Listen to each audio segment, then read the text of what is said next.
primeiro pedágio da Raposo Tavares é ali na altura do quilômetro 39, que já está sob concessão, ali na altura entre Vargem Grande e São Roque, na chegada a São Roque. Então, nesse trecho entre São Paulo e Cotia, que está sob responsabilidade do DR, como você bem disse, é praticamente uma avenida, é um trecho urbano. Sobre esse assunto, a gente conversa agora com o professor da Faculdade de Arquitetura e Urbanismo da Universidade Presbiteriana Mackenzie, Walter Caldana. Bom dia, professor.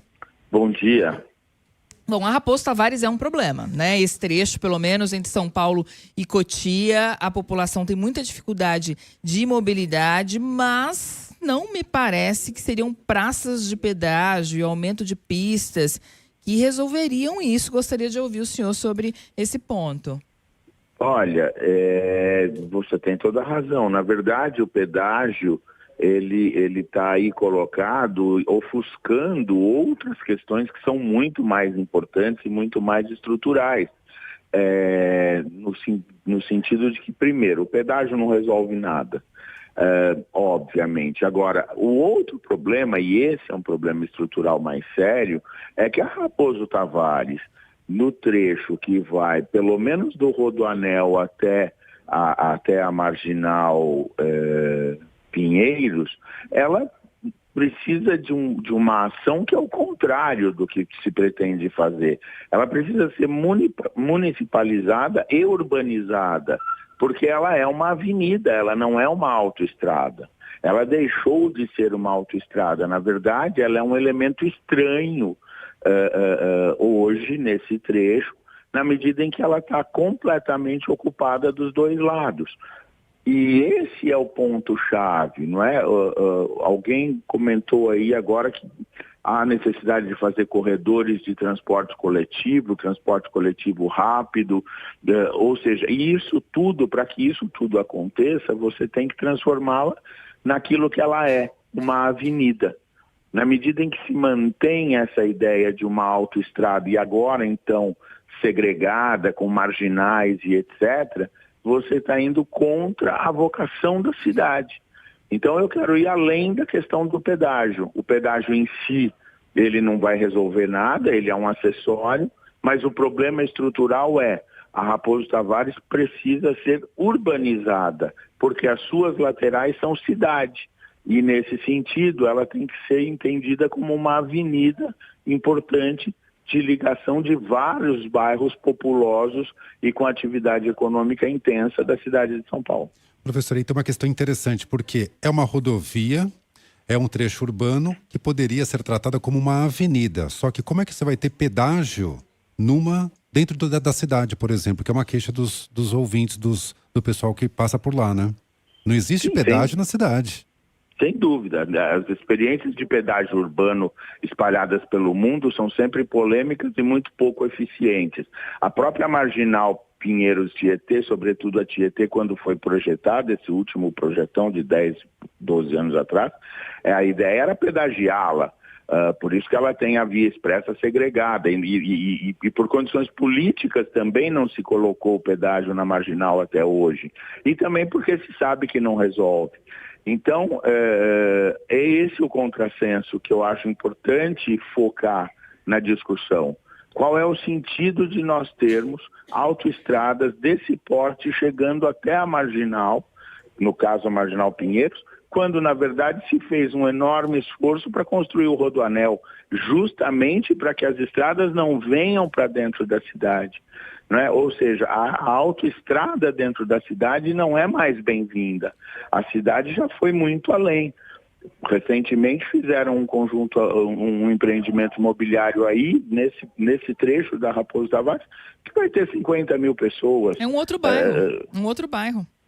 É um outro bairro, exatamente. Ou seja, e isso, nós temos que entender que isso é saudável. Isso é atividade econômica, isso é criação de emprego, etc. Então, quem que está errado? Quem que está no lugar errado? A estrada. Não é a cidade que está no lugar errado. Por isso, se queremos uma ação ambiciosa nesta região, e a gente defende isso há mais de 10 anos, muito mais de 10 anos, o que ela precisa é ser municipalizada e tratada como uma via urbana. Nesse sentido, aumentando a qualidade de vida dos dois lados da estrada e aumentando as condições de acessibilidade geral da cidade. Professor, uma das críticas recorrentes quando eu falei com os moradores ali da região é com relação a essa ampliação das faixas, inclusive com a construção de vias marginais, já se pensando no pedágio. E essa crítica é com relação a um incentivo de veículos e de carros e de pessoas que acabavam utilizando o Rodoanel ou outras vias paralelas e agora terão a rodovia Raposo Tavares como um principal trajeto. Isso pode acontecer? Isso deve ainda acentuar a questão do trânsito, que é bem complicada ali na região?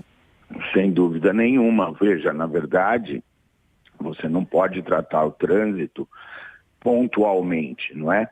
Então, é um sistema, e é um sistema complexo. Por isso que eu citei o Rodoanel agora há pouco.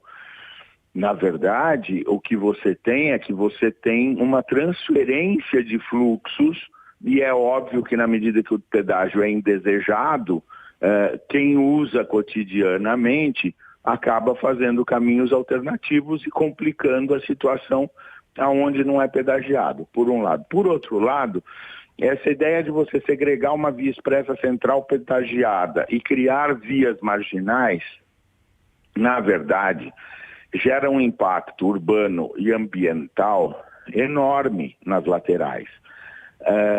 E muitas vezes, ao contrário daquilo que se pretende, que é a qualidade de vida, que é a condição de vida, a condição de negócios, a condição de atividades. Por quê? Porque, na verdade, você está alargando a via expressa. Em vez de você urbanizar, quando eu falo urbanizar, é você ter casa, comércio, escola, atividades culturais, praças, ambientes de lazer para as crianças, para os idosos, ou seja, bairros. Nós temos que entender que aquela é uma região de bairros diversos, com vários perfis socioeconômicos, e isso é muito saudável. Então, potencialmente ali você tem uma cidade muito interessante e muito boa. O que nós precisamos, então, é melhorar essa cidade, usar essa energia e não o contrário, reforçar o elemento estranho, né? Reforçar o elemento que provoca a irritação do tecido. Agora, professor, o senhor citou aí a possibilidade de municipalização. A Regis Bittencourt, um trecho dela foi municipalizado recentemente, ali na região de Taboão da Serra, porque tinha o mesmo problema, né? Tráfego intenso. O senhor citou aí esse novo bairro, que é o Reserva Raposo Tavares, que é um pouquinho antes do Rodoanel. E há muito tempo se discute a possibilidade de levar o transporte de massa. A linha 22 marrom do metrô, possibilidade de monotrilho, possibilidade de VLT, são obras caras, mas o que seria mais viável ali, considerando o desenho da Raposo Tavares? Olha, foi bom você ter citado a Regis, que foi municipalizada, é uma ação importante. A própria Francisco Morato, não é, a avenida que segue até a Marginal, que é um bom exemplo disso que nós estamos conversando. Agora, na Raposo, fundamentalmente o que você precisa são duas ações específicas. Cuidar em canteiro central de transporte de média capacidade, e não o transporte de baixa capacidade que se tem hoje, que são os ônibus no varejinho, não é? Transporte de média capacidade, que implica corredores, ônibus articulados e, de preferência, abandonar o diesel e o pneu e ir para trilhos, se for possível, mais ambiciosamente. E tem que cuidar das laterais da avenida, da futura avenida, tanto do ponto de vista ambiental, quanto do ponto de vista da ocupação, do uso e ocupação do solo. Porque hoje o que é que você tem?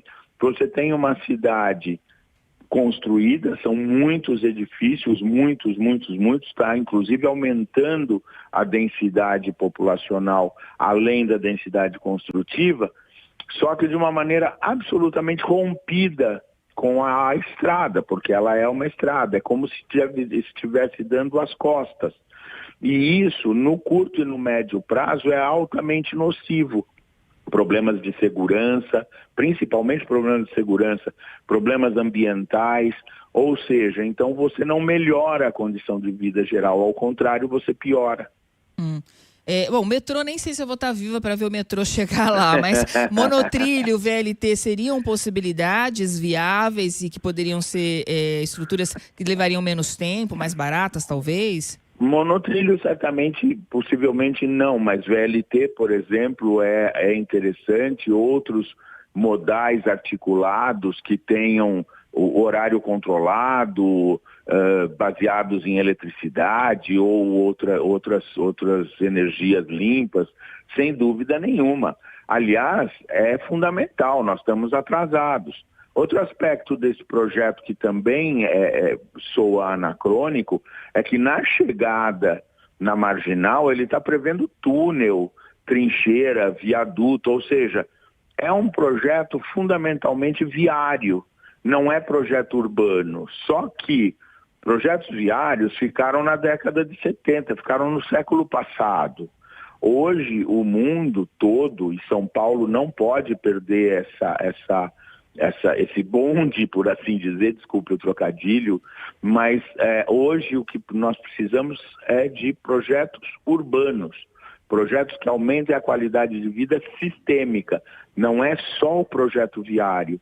Você tem que falar de habitação, você tem que falar de segurança, você tem que falar de emprego e renda, você tem que falar de lazer para idosos e crianças, você tem que falar de educação e também de mobilidade. Então, cada real gasto numa ação como essa precisa dar respostas a um sem número de variáveis e não apenas a uma variável, que é a variável do viário, do sistema viário. Esse é o anacronismo principal. Por isso que eu estou dizendo, a questão do pedágio, ela de certa forma ofusca uma discussão que é muito mais séria, muito mais profunda. Sim. Professor, muito obrigada aqui pelas contribuições. Um bom dia ao senhor.